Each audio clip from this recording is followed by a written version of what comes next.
Ayan, mag-i-slice tayo ng pork chop-chop. Pero pang adobo cut na, te. Okay, ang gamit natin ay Dickinson pa rin flavor knife ng hindi yung quality trading. Ayan o. Diba, napayan si ate. Yan sabi, yan! Yan! Binahin mo! Yan! Diba? Dahil sa flavor knife, sa super talas talaga, tsaka napakaswabe, smooth gamitin. Luma na yan, te, pero parang bago lang, no? Ganyan tayo mag-alaga ng ating butcher na. Sabi natin, yan! Yan!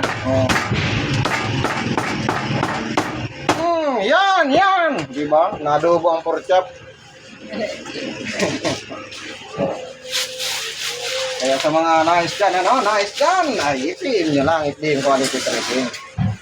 Para dyan sa ating suwabe gamitin. Smooth na. Smooth. Dickinson flavor knife.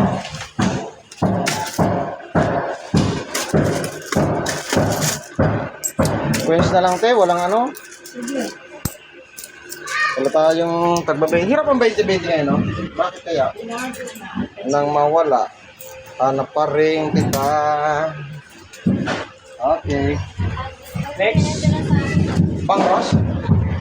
Ang pang-ross ay 135. Kaliskis? Tapos pang sa apat.